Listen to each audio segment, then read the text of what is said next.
உண்மையாவே home loan எடுக்கலாமா? லோன்ல வீடு வாங்கலாமா, வாங்கக்கூடாதா சார்? அதுவும் ஒரு விதமான கடன் தான். ஆமா. அந்த கடன நம்ம தொடர்ந்து நம்ம லைஃப்ல ஜர்னி ஆயிட்டே தொடர்ந்து வந்துகிட்டே தான் இருக்கும். கண்டிப்பா. அப்போ அது ஆல்மோஸ்ட் ஒரு 10ல இருந்து 20 வருஷம் பக்கம் நம்ம கூடயே போடுறது. இருக்குதுன்னும்போது, அந்த விஷயத்துல இறங்கலாமா, இறங்கக்கூடாதா சார்? இல்ல நான் என்ன சொல்ல வரேன்னா, கண்டிப்பா ஹோம் லோன் வாங்குறது தப்பு கிடையாது. ஆ.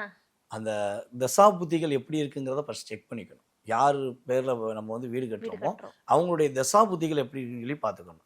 இன்னொரு விஷயம் பார்த்தீங்கன்னா, 20 வருஷம் போட்டு கடன் வாங்குனவங்க 5 வருஷத்துல கட்டினவங்களும் இருந்திருக்காங்க. இருக்காங்க. கட்ட முடியாம வீட விட்டுட்டு போனவங்களையும் நம்ம பார்க்குறோம். ஹோம் லோன் போட்டு கட்டி 5 வாங்கினேன், லோன் வாங்கினேங்க, நான் 5 வருஷத்துல என்னுடைய பணத்தை நான் திரும்பி கொடுத்துட்டேன், வீடு எனக்கு என் பேர்ல வந்துருச்சு அப்படி சொல்ற நம்ம நேயர்களையும் பார்க்கும். ஸோ அப்போ ஹோம் லோனுங்கிறது பிரச்சனை கிடையாது. அந்த லோனை வாங்கக்கூடிய நபருடைய தசா புத்திகள் எப்படி இருக்கு, அவர் கட்டக்கூடிய வீட்டுடைய வாஸ்து எப்படி இருக்குங்கிறத நம்ம செக் பண்ணிட்டோம்னா கண்டிப்பாக என்ன பண்ணலாம், வீடு வாங்கலாம், வீடு கட்டலாம்.